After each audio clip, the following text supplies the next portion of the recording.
Another episode of Thirsty Thursday with the Drunken Pianist. This week we're going to try something a little bit different. Rather than making a big drink, we're going to make a booze-infused treat. With the holidays coming up, everybody's going to have their guests coming over, and this is going to be a delicious little treat. It's an Oreo truffle that we're going to put booze into. So what we're going to need, obviously, you're going to need booze. So you can use whatever booze you want. I decided to go with a dark spiced rum. Number one, because it has like the nice vanilla flavor in it as a nice addition to the treat. Number two, I keep seeing this Kraken advertised every time I open Facebook or Instagram, and it got to me, so I decided to buy it. And surprisingly enough, it's 94 proof, which is another good thing because you're only putting about 2 tablespoons of the liquor in this entire thing. You're not getting drunk off of these by any means, but if you get a 94 proof booze, it might help you a little bit along the way. You're going to need a pack of Oreos, a full pack of Oreos. Just normal ones. You can get flavors if you want. Don't go for the double stuffs. There's too much cream. It ends up making them too milky in the end. You're going to need, I think I already said it, but a pack of cream cheese. You're going to need also a bag of chocolate morsels, milk chocolate morsels. You can use white chocolate. You can use the bricks of baker's chocolate. I like the morsels better because we're going to be melting that to coat it afterward. And the morsels melt up a lot easier and more evenly. Step 1, soften your cream cheese. It's going to make it a lot easier for you to work with. So set it out, let it sit out for, a good half an hour at least. Should be soft enough. Put it in your mixing bowl ahead of time. I prefer to pull it out of the package first, because if you let it soften first, it tends to get stuck to the package and you lose some of it. So put it in a bowl, let it soften up. Step 2, you're going to grind up your Oreos. You can use whatever method you want. I find the easiest way is just to toss it into a blender. You want to turn them into mostly a fine dust. You don't want chunks. Chunks aren't that bad, but you really want to break it up because you want it to mix up really well.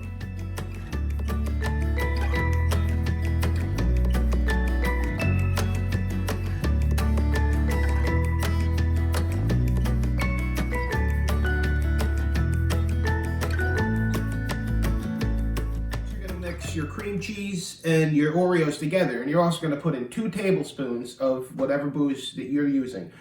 You can put a little bit extra. I don't suggest it because it's going to make them very watery at the end. They'll hold well in the refrigerator, but once you put them out to serve them, once they start to get the room temperature, they're going to be melting in people's hands, and you don't want that. So stick to the 2 tablespoons. Now, if you have a fancy mixer, KitchenAid mixer, you're more than welcome to use it. I don't. I have no problem just getting my hands right into it and mixing it all up. You're going to have to form them with your hands and roll them into balls anyway, so you might as well just go ahead and get your hands a little bit dirty. I prefer to put gloves on, obviously. You wash your hands really good, but, gloves makes it easier. The chocolate always finds a way in and under your nails and in your fingers, and it's just easier to use gloves. The next thing we got to do, we got to roll them into little balls. Now, you can choose however big or small you want them. I prefer to make them slightly smaller than a golf ball. You don't want them too big, because the problem is, it does have a creamy, rich center. But if they're too big, you bite into it, it's almost too overwhelming. So I don't like to make them too big. If you're serving a large group of people, you might want to make them a lot smaller, which is perfectly fine, but you just got to remember in the end, the smaller you make them, the more you have to coat, the more work you're doing. So if you're willing to put in the effort, you can make as many little small ones as you want. Really, it's no big deal. It's up to your preference. They're not going to come out perfect balls all the time just because they're so soft and warm. So what I like to do, I learned a little trick. You make them best you can, put them in the fridge for an hour. You need to chill them anyway, but put them in the fridge for a half hour to an hour, pull them out, and then you can go and just give them all a quick roll again, going over a second time, and that's how you can roll them into the perfect ball.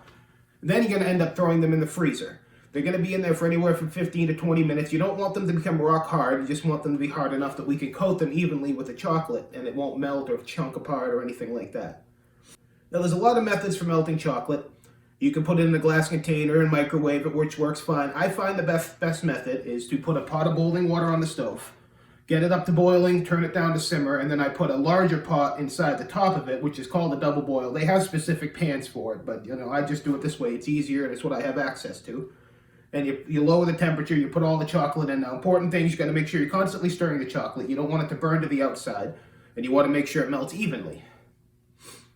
Problem is that as it's heating, it's also evaporating and thickening, so you don't want to go too crazy. And you just want to get it so it's good and melted. You don't want to go too long, because if you go too long, it's going to dry out and it's never going to work for you. And you don't want to do it too soon, obviously, because it's not going to do anything. I've tried many different ways to coat the chocolate. I've tried putting them on a rack, and then I pour the chocolate and spoon it over afterward. That seems to work okay, but you end up wasting a lot of what you have. I've tried sticking toothpicks in them, and then I use the toothpicks to daub them and dip them around, but then if you lose the toothpick, now you lose the whole thing, and it's not worth it. I have found the best method is 2 forks. Actually, my wife found the best method was 2 forks. She's the one that introduced me to that way of doing it. You put them in, toss them around, lift them up for a second, let them drip, right to wax paper. Now you got to remember, after this, we're putting it right back in the fridge afterwards. So take another pan and coat it with wax paper. That way you can put them right to there, toss them right back into the fridge and let them chill. So then you just got to sit there and evenly coat every single one.